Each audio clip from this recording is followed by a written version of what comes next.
Welcome. I'm Rajemed Eskandone, and I'm delighted to be speaking with Sebastian Peralta again today.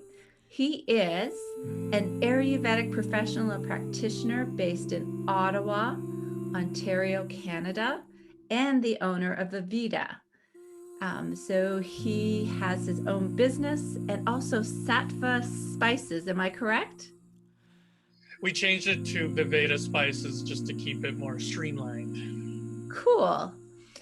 Which is also a product that I highly recommend, but we'll get into spices another time. For today, what I was dying to speak to Seb about are the different doshas or constitutions under Ayurveda, just to give a little bit of insight into what they are and what they mean for people. So first of all, what is a dosha and why is it important within Ayurveda?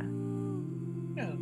So to understand the doshas, we start off with the elements. So with Ayurveda, there are 5 elements. You have air, earth, water, fire, and ether. Ether is space, the air between air. So those 5 elements are everywhere. The entire world is made up of those 5 elements. So those 5 elements have been merged, created into similarities, which are the doshas. So earth and water, while they're obviously very different, they have some actually very similar qualities. So that's the kapha dosha.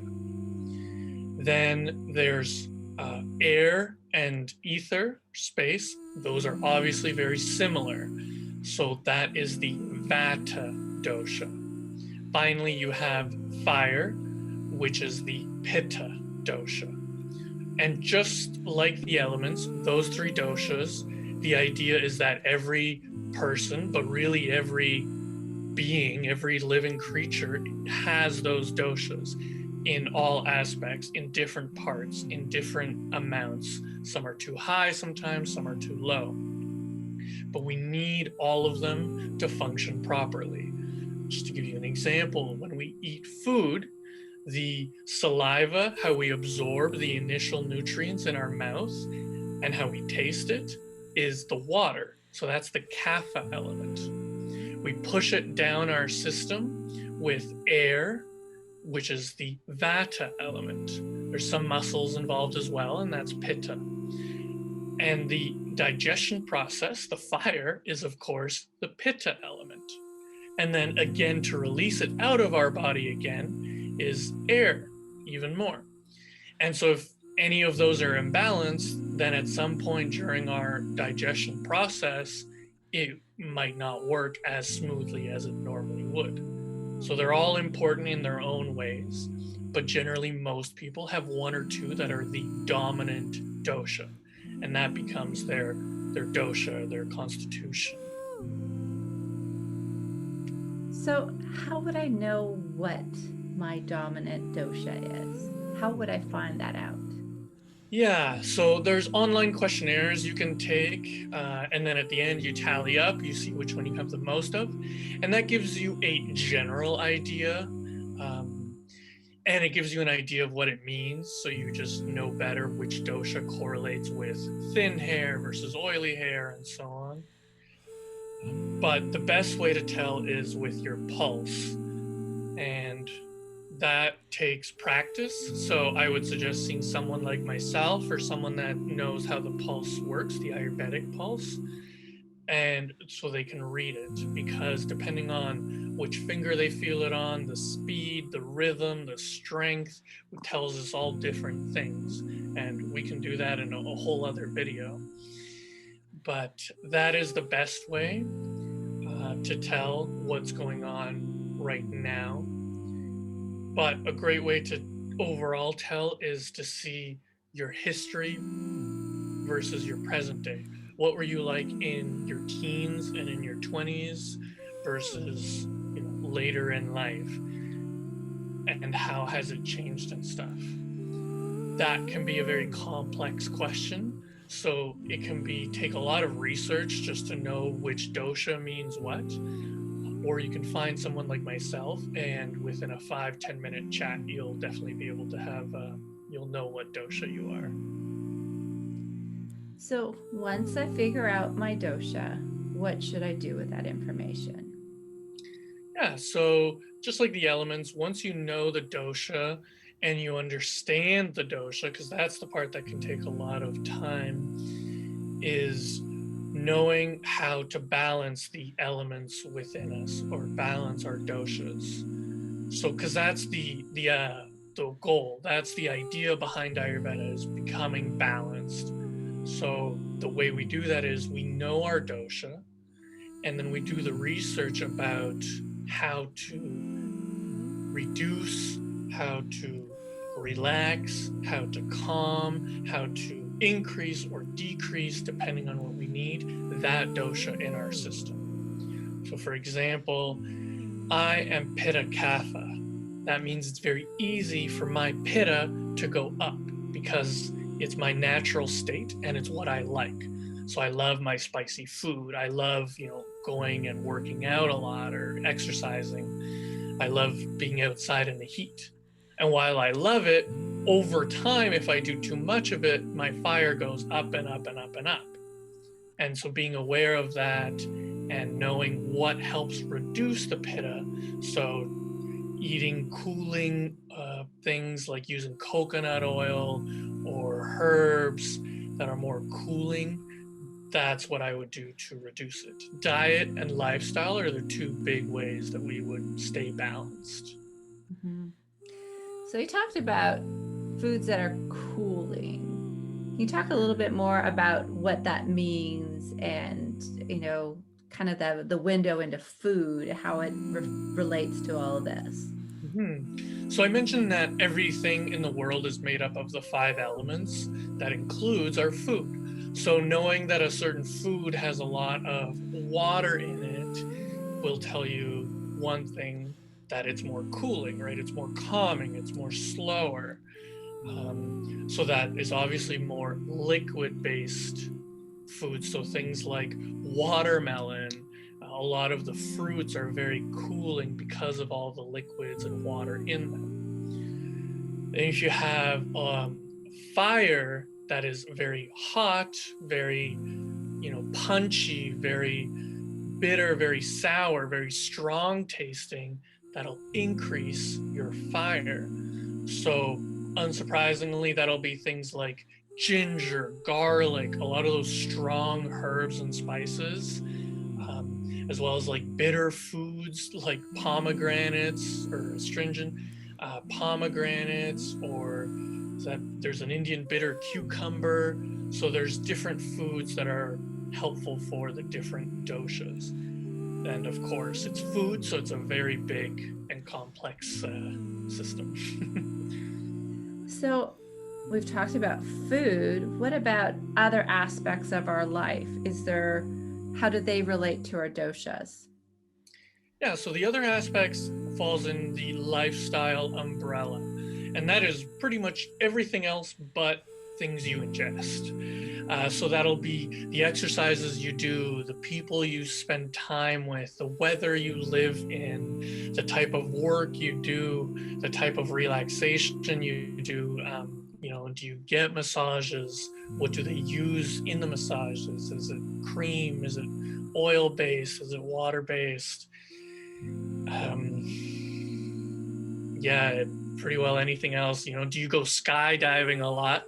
Then you're exposed to a lot of air, and that's going to increase your vata. Yeah. Same with like running or biking, that'll increase your air. Or if you swim a lot, go in hot tubs a lot, that'll increase your water. Do you spend a lot of time being angry? That'll increase your fire. Your emotions also affect it as well, of course. Yeah, and we all have favorite ones that we go to when we handle situations. We're kind of predictable beings sometimes. So we've talked about the food, we've talked about the lifestyle. Now, how does this connect to the work you do as a practitioner and the importance of knowing a dosha for that? So the knowing the dosha is actually just half of the battle.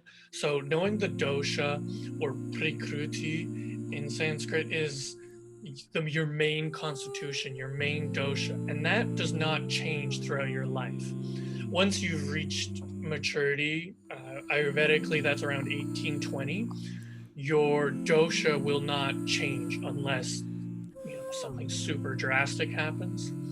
What does change is your aggravation. That's the second half of knowing what's going on. So that's called your vikruti. And my job is to be able to tell what that aggravation is and how we would balance that.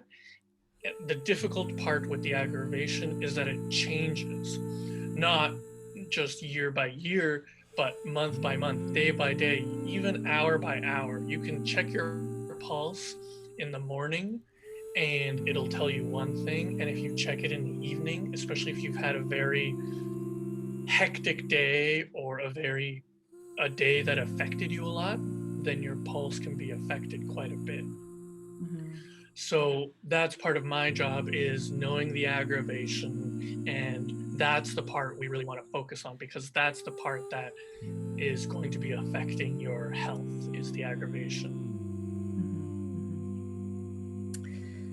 So I think we've covered a lot of the basics around constitutions. Is there anything else that you think you'd like to highlight about it that people should know as they're just gaining some understanding of it? Yeah, so there's the three doshas are Vata, Pitta, and Kapha. Like I said, they're all important and we need all of them, but generally two are the dominant ones. So like I said, I'm Pitta Kapha. My Vata inside of me will show up differently than it will in someone else. So it can be a very tricky thing to pin down, thinking that where is my Vata showing or where is my Kapha showing? Because in theory, you could have one eye that's like very round, so it's more Kapha-like features, but then you could have the other eye that is very, very like sharp and very more just oval, I guess. And so that would be more of a Vata eye. That's unlikely. That's an extreme scenario, but in theory, you could. And that's why it's so difficult, where physically you can look one way, but mentally you can be another. And then internally, physically, you could be the third one. So that's why it's such a complex system, because all three doshas affect each other, and the three-way scale is always changing. Yeah, and for me, I found it just so valuable. It's such great information to have, because it's very empowering, so that you understand where you are in relationship to your environment, where you are in relationship to your food, where you are in relation to what's going on physically. And I love that it really mirrors the individuality and the uniqueness of each of our makeups, because everyone, their chemistry, the elements that are combined together to make them up is so unique.